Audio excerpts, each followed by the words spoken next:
بسم اللہ الرحمن الرحیم۔ گناہوں کو مٹانے والے اعمال۔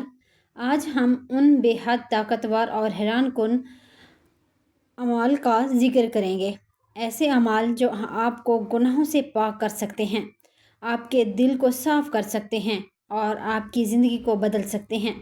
یہ کوئی عام بات نہیں بلکہ وہ سچائی ہے جو ہمارے پیارے نبی حضرت محمد صلی اللہ علیہ وسلم نے خود ہمیں بتائی۔ ایسے اعمال جو اگر اخلاص کے ساتھ کیے جائیں تو انسان کے ماضی کی تاریکیوں کو بھی روشنی میں بدل سکتے ہیں۔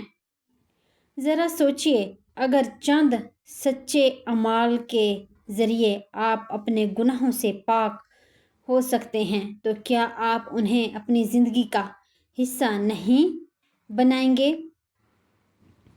آج ہم انہی اعمال کو جانیں گے۔ آپ سے گزارش ہے کہ ویڈیو کو لائک اور چینل کو سبسکرائب ضرور کریں۔ ان خوبصورت اعمال کو جان لینے کے بعد انسان اپنی زندگی کو بالکل نئے انداز میں دیکھنے لگے گا۔ وہ اعمال جو نہ صرف گناہوں کو مٹاتے ہیں بلکہ دل کو سکون اور روح کو پاکیزگی عطا کرتے ہیں۔ یہ وہ معمولی نظر آنے والے مگر بے حد طاقتور اعمال ہیں جن کی تعلیم ہمیں رسول خدا صلی اللہ علیہ وسلم نے دی اور جن پر عمل کر کے ایک گنہگار انسان بھی اللہ تعالیٰ کا محبوب بندہ بن سکتا ہے۔ سوال صرف یہ ہے کہ کیا ہم ان اعمال کو سن کر چھوڑ دیں گے یا پھر آج سے ہی اپنی زندگی میں شامل کر کے اپنے رب کے قریب ہونے کا سفر شروع کریں گے۔ نبی کریم صلی اللہ علیہ وسلم فرماتے ہیں کہ ایک مرتبہ میں نے اپنے رب کو بہترین صورت میں دیکھا۔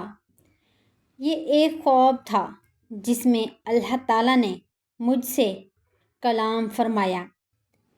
اللہ تعالیٰ نے پوچھا، اے محمد، کیا تم جانتے ہو کہ بلند مرتبہ فرشتے کس بات پر بحث کر رہے ہیں؟ نبی صلی اللہ علیہ وسلم نے عرض کیا، اے میرے رب، میں نہیں جانتا۔ پھر اللہ تعالیٰ نے اپنی شان کے مطابق اپنے ہاتھ میرے کندھوں کے درمیان رکھا، یہاں تک کہ میں نے اس کی ٹھنڈک اپنے سینے میں محسوس کی۔ اور پھر اللہ تعالیٰ نے دوبارہ سوال فرمایا۔ اس مرتبہ نبی صلی اللہ علیہ وسلم نے عرض کیا، فرشتے کفارات اور درجات کے بارے میں بحث کر رہے ہیں۔ اللہ تعالیٰ نے فرمایا، کفارات کیا ہے؟ تو حضور صلی اللہ علیہ وسلم نے عرض کیا، وہ اعمال جو گناہوں کو مٹا دیتے ہیں۔ پھر اللہ تعالیٰ نے پوچھا، وہ کون سے اعمال ہیں؟ تو نبی صلی اللہ علیہ وسلم نے جواب دیا کہ مکمل وضو کرنا چاہیے، مشقت کے باوجود مسجد کی طرف زیادہ قدم چل کر جانا، اور ایک نماز کے بعد دوسری نماز کا انتظار کرنا۔ پھر اللہ تعالیٰ نے پوچھا، درجات کو بلند کرنے والے اعمال کیا ہیں؟ تو نبی صلی اللہ علیہ وسلم نے عرض کیا، سلام کو عام کرنا، بھوکھوں کو کھانا کھلانا، اور رات کے وقت جب لوگ سو رہے ہوں تو نماز پڑھنا۔ اسی طرح یہ پورا واقعہ ہمیں ایک بہت بڑا سبق دیتا ہے کہ اللہ تعالیٰ کے نزدیک وہی اعمال قیمتی ہیں جو اخلاص کے ساتھ اور مستقل کیے جائیں۔ یہ واقعہ جسے اختصام مولا عالیہ کہا جاتا ہے، متعدد کتاب الحدیث میں مختلف روایات کے ساتھ بیان ہوا ہے، اور محدثین نے اس کی وضاحت کرتے ہوئے لکھا ہے کہ یہ کیفیت نبی کریم صلی اللہ علیہ وسلم پر ہلکی نیند، اونگ یا خواب کی حالت میں طاری ہوئی تھی۔ اسی حالت میں آپ صلی اللہ علیہ وسلم کو اپنے رب کا دیدار نصیب ہوا، یعنی ایک روحانی اور غیبی اندازے میں، اور اللہ تعالیٰ نے آپ صلی اللہ علیہ وسلم سے کلام فرمائے اور فرشتوں کی بحث کے بارے میں سوال کیا۔ علماء اکرام اس بات پر زور دیتے ہیں کہ یہ دیدار خواب رویہ میں تھانا کی بیداری میں آنکھوں سے اور اس کے ذریعے امت کو وہ عظیم اعمال سکھائے گئے جو گناہوں کو مٹانے اور درجات بلند کرنے کا سبب بنتے ہیں۔ اب ہم ان 3 خاص اعمال کو واضح طور پر سمجھ لیتے ہیں جو گناہوں کو مٹانے کا ذریعہ بنتے ہیں۔ پہلا عمل یہ ہے مشکل کے باوجود مکمل وضو کرنا، یعنی چاہے سردی ہو یا طبیعت نہ چاہ رہی ہو پھر بھی وضو کو اچھی طرح اور سنت کے مطابق ادا کرنا، کیونکہ وضو کے ہر قطرے کے ساتھ گناہ جھڑتے ہیں۔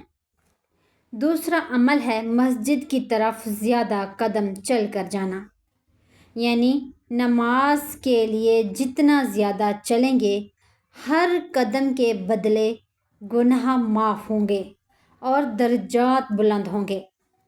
تیسرا عمل ہے ایک نماز کے بعد دوسری نماز کا انتظار کرنا، یعنی دل کو نماز کے ساتھ جوڑ لینا۔ ایسے شخص گویا مسلسل عبادت میں رہتا ہے۔ یہ تینوں اعمال بظاہر آسان لگتے ہیں مگر اللہ کے نزدیک بہت قیمتی ہیں، اور یہی انسان کے گناہوں کو مٹانے کا ذریعہ بنتے ہیں۔ آخر میں سب سے اہم بات یہ ہے کہ ہم گناہوں سے کیسے بچ سکتے ہیں۔ اس کے لیے ضروری ہے کہ انسان اپنے دل میں اللہ کا خوف پیدا کرے، یہ یقین رکھے کہ اللہ ہر وقت ہمیں دیکھ رہا ہے۔ اپنی تنہائیوں کو پاک کریں، کیونکہ اصل امتحان وہی ہوتا ہے نیک لوگوں کی صحبت اختیار کریں تاکہ ہمارا ماحول ہمیں اچھائی کی طرف لے جائے، اور سب سے بڑھ کر ہر گناہ کے بعد فوراً توبہ کرے اور اللہ سے معافی مانگے۔ اگر ہم یہ عادت بنا لیں تو نہ صرف ہم گناہوں سے بچ سکتے ہیں بلکہ ایک پاکیزہ اور اللہ کے قریب زندگی گزار سکتے ہیں۔ اللہ تعالی ہم سب کو گناہوں سے بچنے کی توفیق عطا فرمائے، آمین یا رب العالمین۔